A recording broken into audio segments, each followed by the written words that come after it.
Morning, everybody. Good morning. We are in the spirit of Tu B'Shvat, the Israeli Arbor Day, if you want to call it that.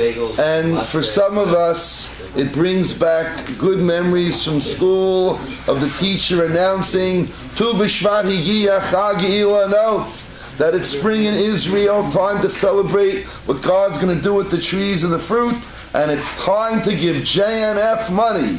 Ah, yes, the little blue and white Karen Kayemet box. And in those days, now I'm not so old, I'm only in my 50s, for $1, you could get a tree in the John F. Kennedy Forest in Israel, and you get a certificate, and you brought it home, and you were the greatest. Now, I don't know how much schools push this. They should. The Gemara makes a very big deal about planting trees in Israel. There's a very interesting halakha. If a nice guy like Elliot comes in your backyard and plants a tree, so you can force Elliot to take the tree back, even though Elliot's nice and the tree is nice. But in Annapolis, if you don't want a tree, you don't have to have a tree. But if Elliot would pull the same trick in Israel, you're going to have to keep the tree, because trees are very important to Israel, and once it's in, whether you ask for it or not, the tree is going to stay. So I don't really know how much people are pushing it and schools are pushing it. They should, because it gave a beautiful connection to us and we in America, and it was helpful to Israel. But I want to go back in time a little bit. Now, really, I find more and more as time goes on that in order to know the truth, you have to study and study and study and then study some more. There's a big misconception. People think, well, if I didn't hear about it in school, yeshiva, and if I didn't hear people talking about it, either it's not true or it's not important. And that's not really not true in any area. Let's take an example. When most of us went to school, there were people that they told us were important who are not important, and people who are not important are important. A case example. When everybody went to school, they taught every single one of us that Henry Ford was an important and a wonderful person. And you don't have to go very far to learn that that's not true. Henry Ford was a virulent, vicious anti-Semite who really never reneged. A newspaper was anti-Semitic.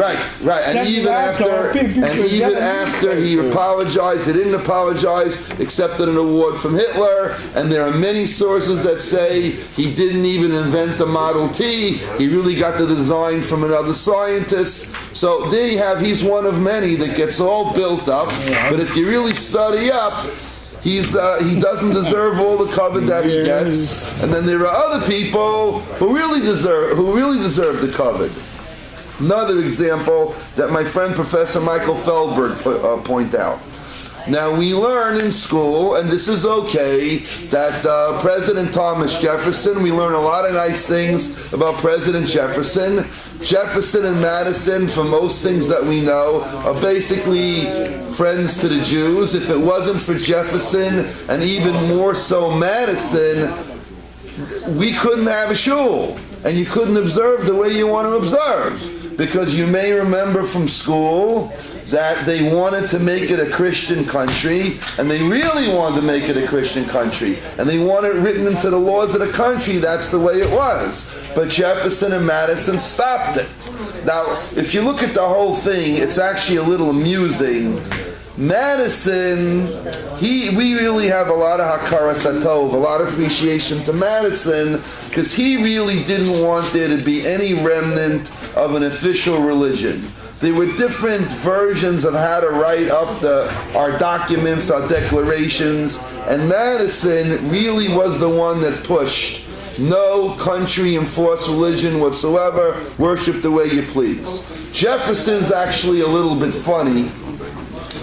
Jefferson made it very clear that he would fight for our rights to the death. but a big historian showed me letters, original letters from Jefferson, that he says, I will defend those Jews. I will defend their right to worship as they please, but I pity the Jews. I pity the Jews because they just don't get it that Jesus is the one.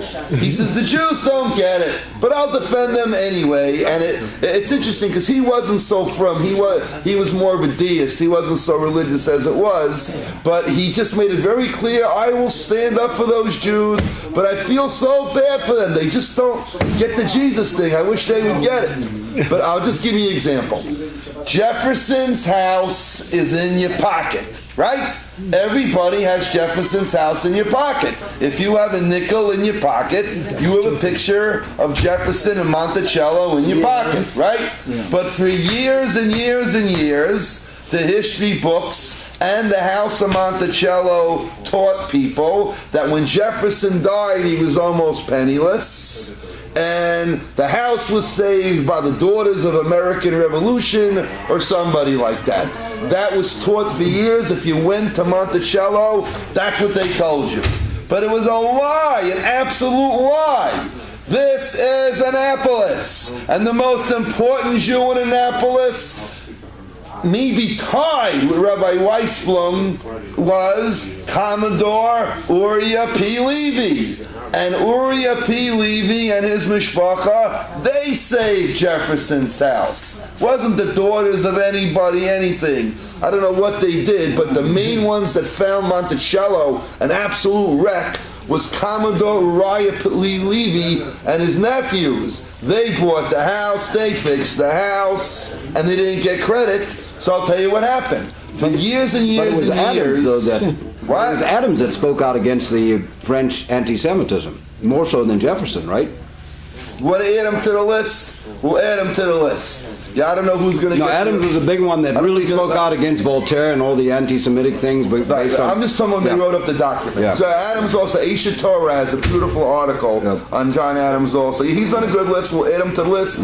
Add Tyler too. So anyway, Nixon is still complicated. I don't know what Tyler, he had slaves. Huh? He almost went to consensus. But he was okay to the Jews. We're going to have to talk to him about those slaves. You're going to talk to him. What I'm getting at is this. For years, when you went to visit Monticello, they gave no credit to the Levy mishpacha. So what happened was the American Jewish Historical Society, and I heard this from Dr. Michael Feldberg, should live and be well, who was their executive director for many years. The American Jewish Historical Society went after them, and they contacted the foundation of Monticello, and they said, are you aware about what the Levy family did for Monticello? Yes. Why don't you give him some credit?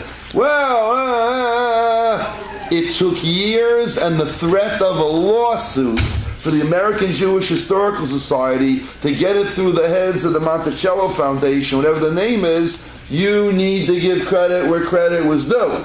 And my friend Dr. Feldberg impressed on me that it was a fight. It wasn't one phone call. It was a tumult. So here you have for years and years and years in schools that everyone's saying, whatever organization saved Monticello, and it was a bunch of Jews. It was Commodore Levy's mishpacha.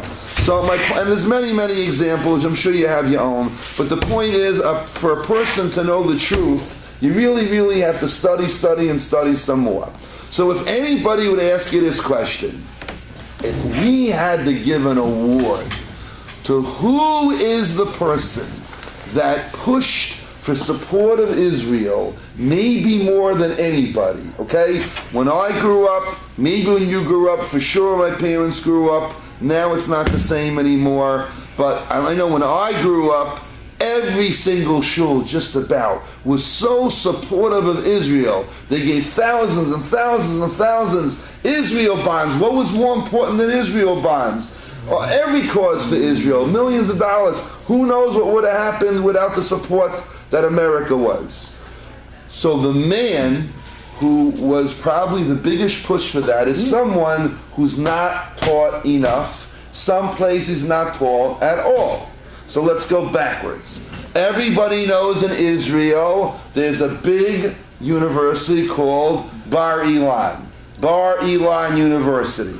But Bar Ilan really comes from the name Berlin. Because Rabbi Meir Berlin, Zeichet Tzaddik Livracha, he was the one that started Bar Ilan. And you know, if you move to Israel, you really associate with Israel, you can take your name and change it a little bit, right? So Berlin can become Bar Ilan. That's where the name comes from.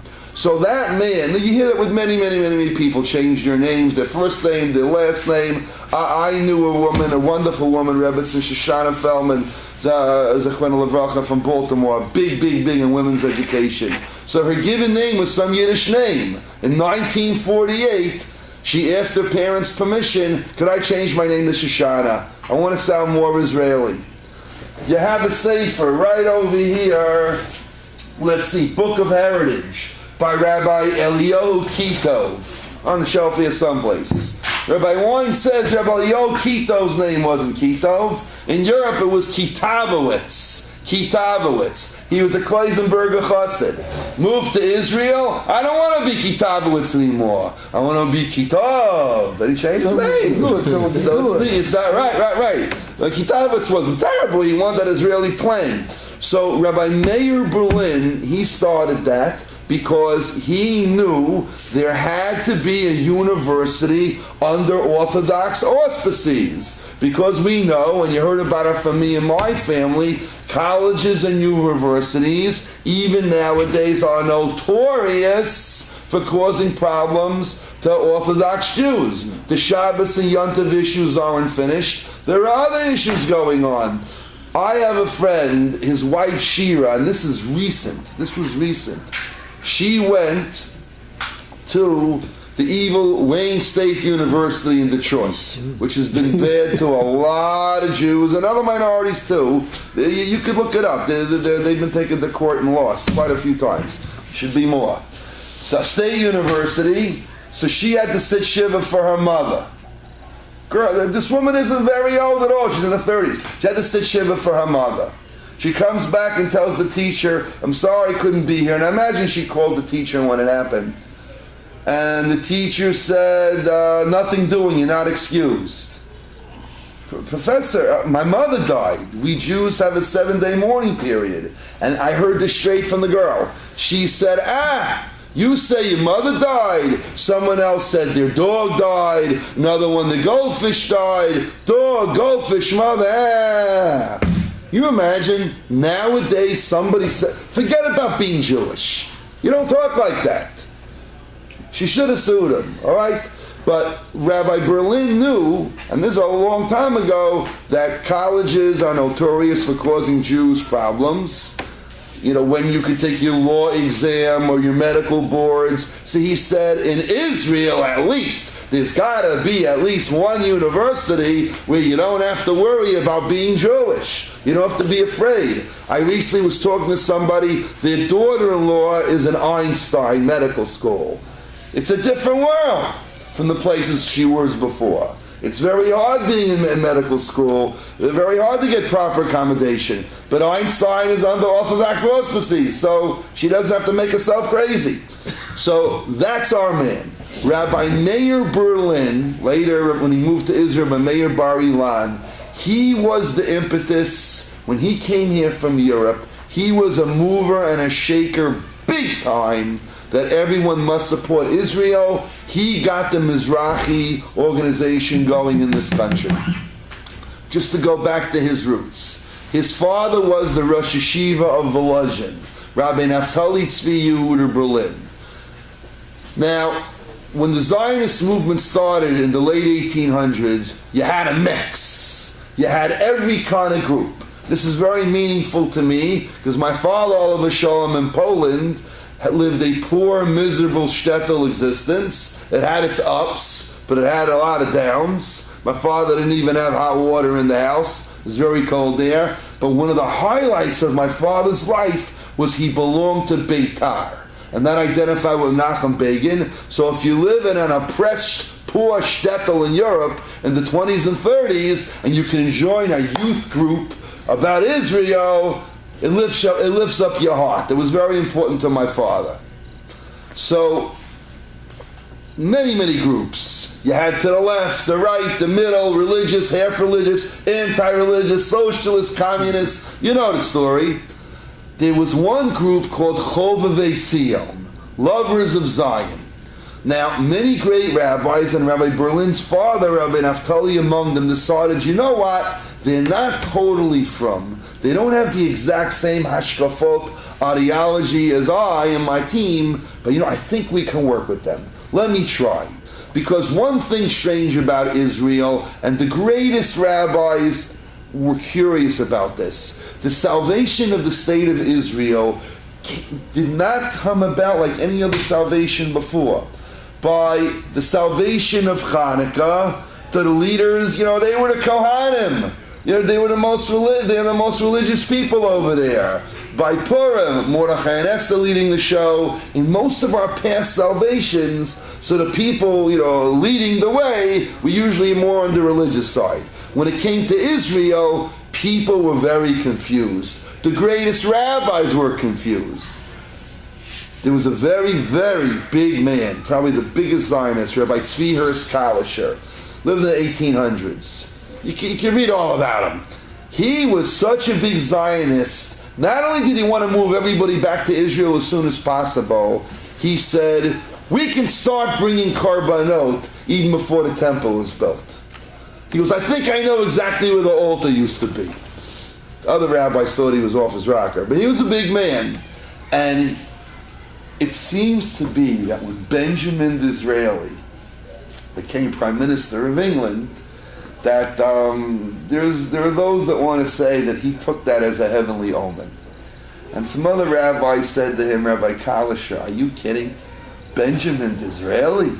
If he came to shul to get an Ali, I don't know what I'd do with him. He converted. Right. So there was mass confusion, like, God sending me messages, but like some of the leaders, and Herzl, Herzl really didn't have much of a background at all. He was really mixed up.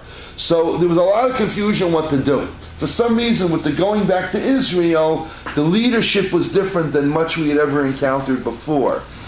But Rabbi Naftali Tzvi Yehuda Berlin, called the Netziv, he and other rabbis thought, that Chovevei Tzion, I think maybe we can work. They're not all the same religious, we don't have the same goals, but maybe we could work it out. So he tried for a while, and ultimately he backed out. Some other rabbis stuck with it, and Rabbi said to Rabbi, why are you sticking with it? We're going to go to Israel. How much do you think they're really going to care about Shabbos and Torah? So there was a very great rabbi named Rabbi Reines. He was among them, and I believe he said, I know, I completely agree with you, but if we don't have somebody orthodox with them, who knows what they're going to do? There's got to be somebody hanging out with them. There was a Rabbi Fishman, there were a few, a lot of them backed out. But that's the father. The son, Rabbi Meir Berlin, so he was a genius, and he really wanted a rabbi job. But even if you're a genius in old-time Europe, you couldn't necessarily find a good rabbi job. He came to America. But he figured, well, listen, I'm going to really push the Mizrahi party, and I'm going to, I may have to work with some people that may give me an ulcer, but I'm going to do whatever I have to do. And basically, he gets a lot of credit. He went all over the place, and he got almost every shul, support Israel in every way, B'nai Yekiva, whatever it was. And from what we know about him, he was an extremely charismatic fellow, big Talmud Chacham, and he got people excited about Israel, raising money for Israel, moving to Israel, everything there was to know about it, and he got people excited about it. Except it's a little bit bittersweet. He did such a good job getting everyone hyped up about Israel that when he thought he had them all going, he moved to Israel. So that deflated things a little bit, because he was the leader, got everybody excited. So when he moved to Israel, it was a little bit, oh, okay. But that's the way it had to be. If you're going to pump everyone up to Israel, at some point you've got to move to Israel. So he did, and he did great things over there. In 1912, now most people don't like 1912, right? Because you hear 1912, you think of the Titanic. There were Jews on that too. But in 1912, Rabbi Meir Berlin made a Jewish teaching seminary, which eventually was absorbed by YU, by Yitzhak Ochonin, Yeshiva University, because he saw you can't have the same rabbis you had before. Now, I bet you've read stories. There were a lot of rabbis and malamdim, when they came to America, they couldn't handle the American kid. They just couldn't. What worked over there didn't work over here, from many different sides, whether it's the patching, whether it's the style of teaching. It just, now my father told me he had some wonderful Malamids in Poland, and he had some that weren't so wonderful. So Rabbi Meir Berlin said, there's got to be a Jewish teacher seminary.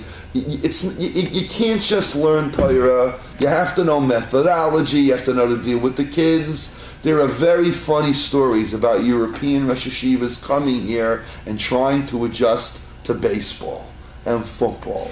Some of them got the message, some of them never got the message. And of course the big thing, which still was in my time, was they had to get the message to the new Jewish teacher, stop speaking Yiddish. It's not going to go, okay? It's not going to go. This is if you speak Yiddish, it's too old-fashioned, you're going to lose the kids. And they did lose the kids. They lost a lot of kids. So Rabbi Meir Berlin, very, very important to have a proper professional Jewish teaching seminary, and he did that. But all I know is that, when I grew up, I saw some of it. My father-in-law's generation, my parents would have seen more of it. But you do used to remember that every single shul, now ours had a prominent Israeli flag at the front. Israel was spoken about, and everybody looked at Israel's leaders as heroes, even if they blew it here and there. Yeah, there was a time when everybody had a picture of Moshe Dayan and Golda Meir in the kitchen, whether you should, whatever it was, and they weren't perfect, fine. But that whole way of thinking, Israel, we can't detach ourselves from Israel, that all goes back to Rabbi Meir Berlin. And he took flack. He took flack from Orthodox rabbis, but he wouldn't back down, because he knew that America was God's shliach, God's messenger, to help Israel through. If you have a good Israeli tour guide, sometimes you'll go someplace. We went to Amuka. Amuka is where Rabbi Yonatan Ben Uziel is buried, and for years and years and years, it's about 10 miles from Tzvi. For years, it was just a grave and that's it. If you go there now, it's beautiful. Absolutely beautiful. Well, you got bathrooms, you got greenery, but even the landscaping around the grave is. But the tour guide, if they're a good one, will point out to you, credit goes to the JNF, Jewish National Fund. Because, we give them a lot of money and they do good things there. Playgrounds, all kinds of important things. Well, it's important to Rabbi Berlin. They got to really put people like him in the books, and they have to be taught more, because had it not been for him, because there were forces in the Jewish community that were not so supportive of Israel, but he did his best to overcome it, and he got most of the shuls raring to go. If you speak to people that were here before the war, they will tell you that Mizrahi, Poilei Mizrahi, that was the way to go. That was the way to go. And Israel was big in their hearts. I told you one time, my Uncle Levi said, when he was a teenager, Mizrahi would send boys and girls to stand by the New York subway stairwells singing Israeli songs with a pushka to raise money for Israel. So I asked him, Uncle Abi, in 1935, you stood by the New York subway with an open thing of money? How'd you get away with that? Couldn't do that now. So my uncle said, we loved Israel, we were proud of Israel, we knew Israel needed the money, we were hoping a state was coming, so we just did it. And people gave with an open heart. That's what he told me. Beautiful. Now, the sad thing is we have to reboot it. I have a brother, Rabbi Hanan Wiener, who works for Esha Torah Boston, and he'll break your heart. He'll break your heart. He works with college kids. And he says the college kids, half or more, are anti-Israel. And you know the biggest danger are the Jewish ones. And my brother has to work so hard to convince them that there has to be an Israel and Israel is for you. And my brother is amazed at the garbage and the brainwashing. And this is up in Boston, supposedly better colleges. And my brother has to work so hard. Of course, if you have, someone like Noam Chomsky, one of those people come around, and then the kids are going to buy whatever it is. So my brother and other fine people, they go there to debate these people to try to restore everything Rabbi Meir Berlin had worked on. Okay, but today I want to share with you two personalities and a beautiful Gemara. Now, we know at the end of Ksubis, we talked about this once before, but I'll pick a different Gemara. At the end of Gemara Ketubot, where Daf Yomi will be very soon, right? What daf? Well, what daf in Ketubot? 112. 112. But we know that very soon, Daf Yomi is going to be hanging out with Gemara Ketubot. Next. And Gemara Ketubot has some of the greatest Gemaras about Israeli fruit, because the main way to celebrate Tu B'Shvat, besides planting trees in Israel, is eating fruit, making brachas, and having in mind that God should give a good judgment to all the trees, especially the ones in Israel. Bless you. Now, some of the Gemaras, I don't want to say they get on the wild side, but they raise your hair a little bit. And when they speak about the fantastic fruit productivity that there was, that there is, and that there will be in Israel, so you have the standard Talmudic struggle. When does the Gemara mean what it says? When is it a metaphor? When is it a secret message? But that's an old struggle, and depending which commentary you go with, some are more sticking to the text, some are over here, some are over there, and these are a definite struggle. So let me show it off with one of the, I want to say wild, that's disrespectful. All the way at the end of Ksubis, it says this. 112, I don't know if it's A or B. Amar Rav Chia ba'ashi Amar Rav. Rabbi Chia, the son of Ashi, said the name of Rav. Dr. Friedman, this is going to make your yarmulke jump up and spin. So Gil or David or Elliot, Can you get the video camera on him first? Atidin, in the future, Kol Ilane Sarak. All non-fruit bearing trees,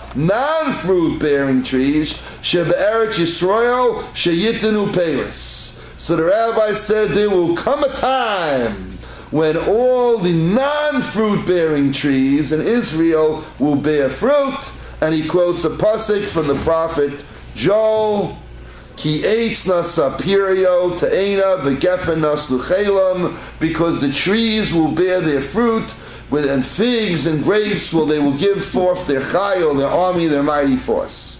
So, a nice guy like Dr. Bruce Friedman and other people looks at this Gemara and says, Rabbi, what are you talking about? Do you really mean that? Do you half mean that? Do you think I was born yesterday? Come on, Rabbi, what are you talking about? Now, there are, you always, which you know the old rule, my father taught me, your grade 80 probably taught you, 2 Jews. 5 opinions. Right, 5 opinions. And over here, we're not in peril because it's not a halachic legal Gemara. So if it was a legal Gemara, you got to get a little bit more nervous to figure out who's right. Over here, you just can fight with each other. There are going to be those that say, oh yeah, it means that Israel is a land that defies nature, and there'll be a day in the future when it'll defy nature even more, and God will make the trees do whatever He wants. However, that'll make some people very happy, but it'll make some other people not so happy. So there is a commentary called the Anaf Yosef, the branch of Joseph. Let's see. It's really not nice. I should have the man's name. All right, it's not in the front of this one, but all right, he has a name. So he was related to you, Dr. Friedman, and he says, no. This Gemara's got to be a metaphor.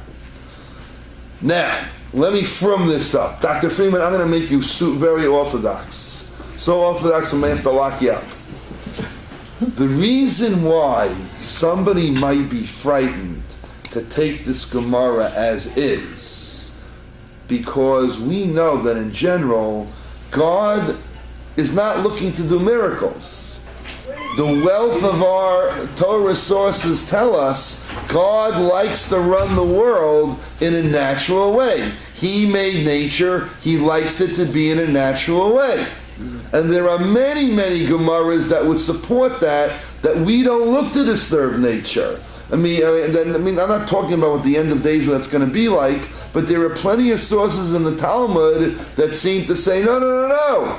God generally likes things to be on the nature's path. He made it, He knows what He's doing. So to say, well, at some point He's going to say, biffle wiffle on nature, I'm changing everything, that's not so simple. So therefore, Dr. Freeman would be well supported about being curious that God's going to change nature. What do you mean? That's not God's way. A lot of sources about that. The Sefer HaChinuch says one of the reasons why we don't do kilayim, crossbreeding, right? Crossing a watermelon with a kumquat, whatever it is. One of the reasons is because we're telling God, nature is wrong. God, I'm going to show you. I'm going to crossbreed this because you did it wrong. I'm going to make a change. And there were several places like that. So the Anaf Yosef says this Gemara is a metaphor, and this is what it really means.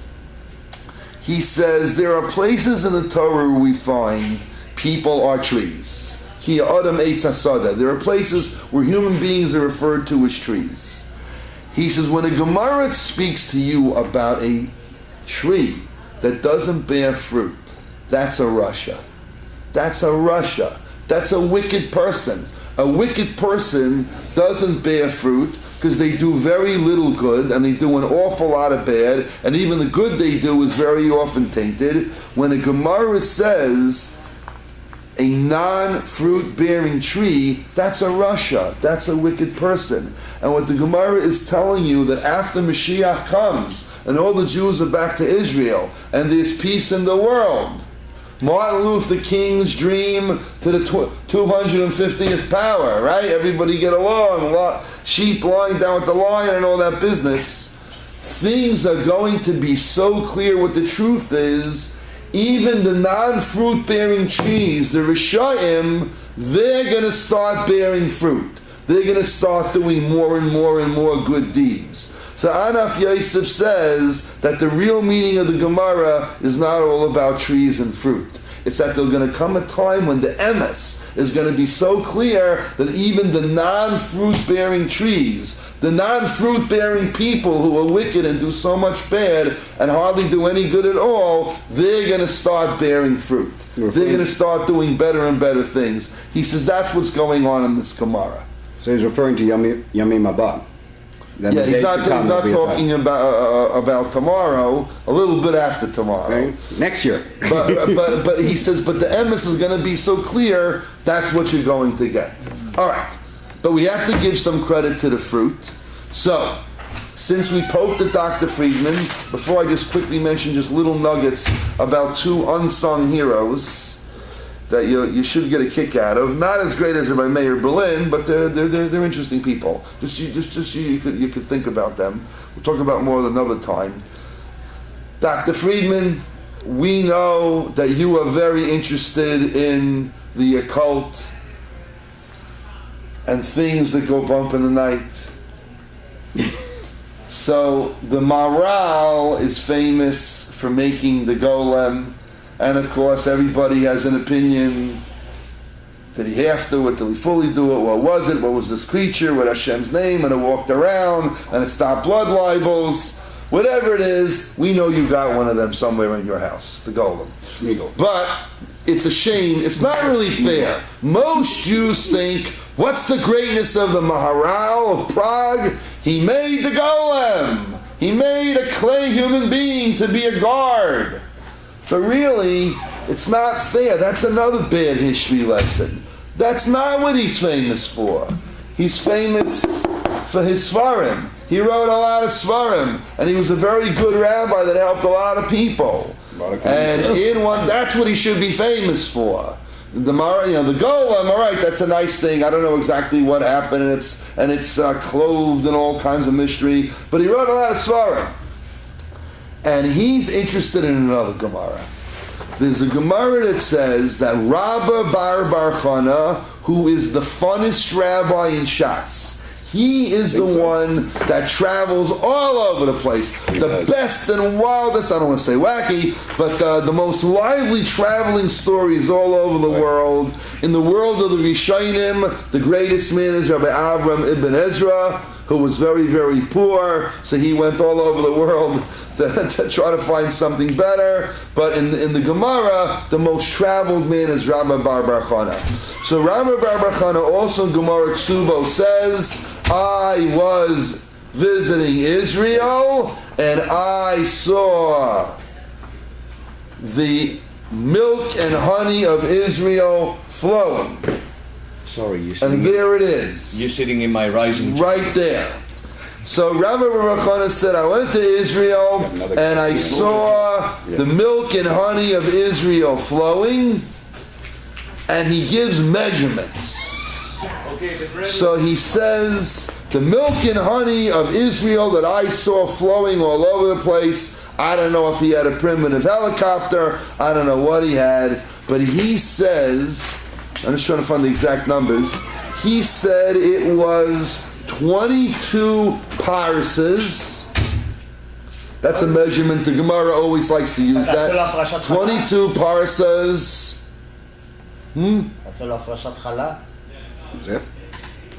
It's over here. Yeah. So 22 parsas. They don't use miles. By another measurement with a 6. Okay, fine. I'm pretty sure that's the measurement he gave. I saw the milk and honey, the flowing of Israel, and it was 22 by 6, whatever the ancient measurement was. So, again, you have the same issue. Should we understand the Gemara literally? And the rabbi went there and he measured the milk and honey, and that's exactly what it was. It's fine, let it be that. It's not going to hurt anybody. But the Maharal, he doesn't get into all that, but he likes the numbers 22 and 6. And he says, I'd like to tell you something about Israel. He says, yeah, Israel's the land flowing with milk and honey. It's not normal. It's not normal, the plenty and the bounty that Israel has. Oh, here it is. Yeah, I was right. 22 parses by 6 parses wide. Okay. He says, in order for Israel to have such bounty, it's got to have a special heavenly connection. And let me tell you how it works. No other land has flowing milk and honey so beautiful like that, like Israel. What Rabbi Bar Chana is saying, whether it actually was that size or not, Maral doesn't get busy with.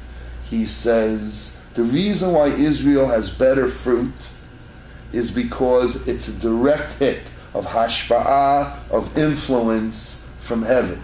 And it gets a strong, direct dose in a very high way that it could be so productive. So Maral says, I'll tell you why he said 22 and 6. 22 is the power of the 22 letters of the Aleph Beis, and 6 are the 6 basic Nikudot.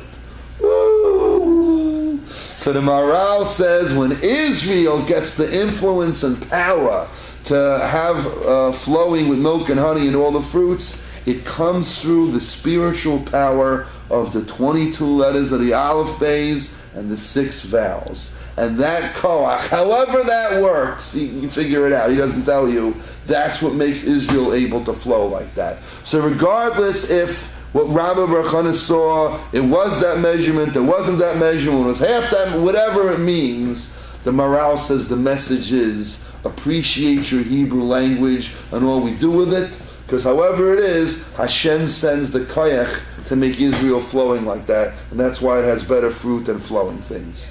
So there's many, many beautiful Gemaras about Israel, and I hope we'll be able to see it soon. But I want to give you 2 names. Now again, as we mentioned, when it seems to coming to getting Jews to Israel, the leaders weren't always your regular rabbis kind of people. I just want to mention a nugget of two very interesting people that we'll talk about in the future. The more famous one was a fellow named Mordecai Manuel Noach. Mordecai Manuel Noach was born back in the 1700s in Philadelphia. Very talented fellow, very dramatic fellow, very theatrical fellow. He worked for several presidents. Madison liked him. Monroe did not like him. John Quincy Adams thought he was a little bit off his rocker. But he had connections with the presidents. He had connections in high places. He saw the worldwide persecution of the Jews, and he decided that the Jews need to go to Niagara Falls. There's an island in Niagara Falls called Grand Island.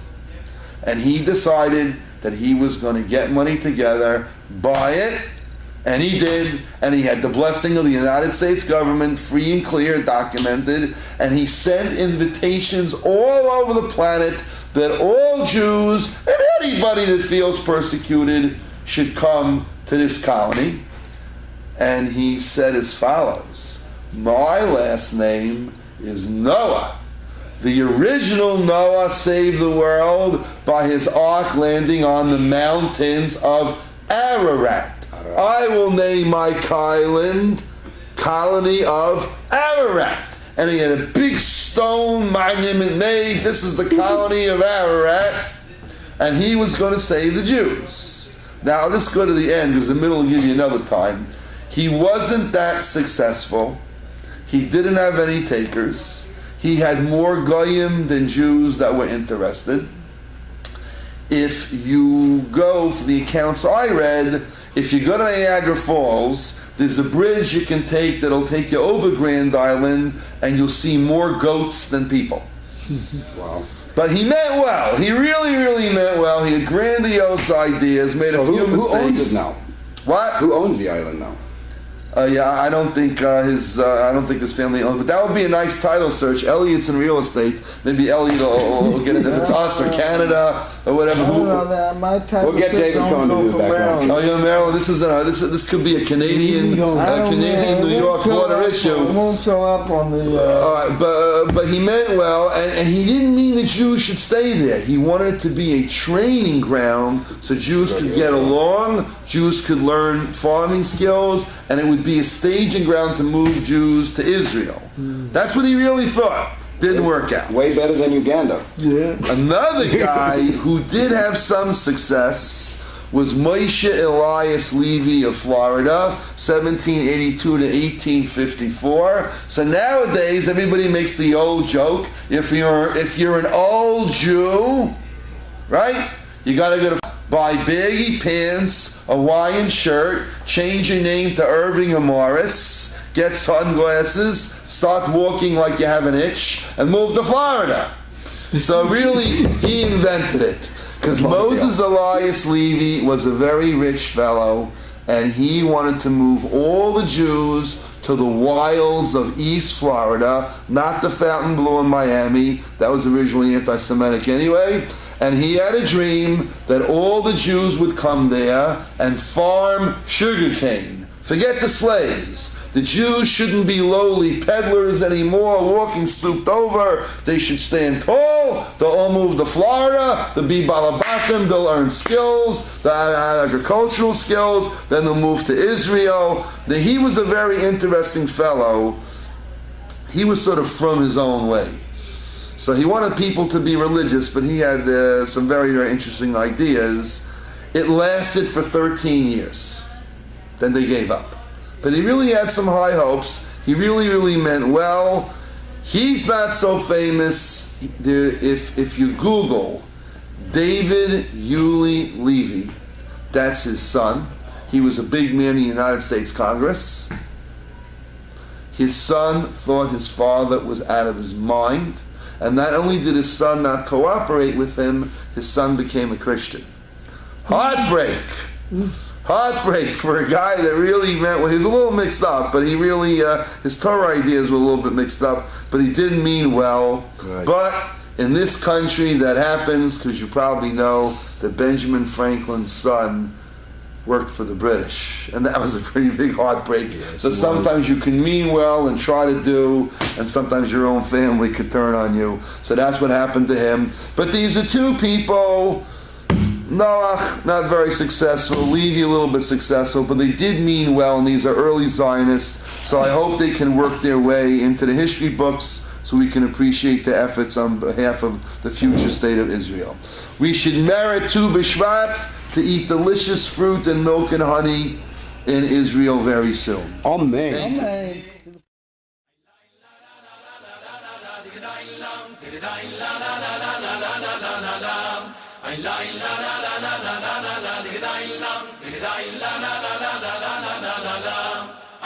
la la la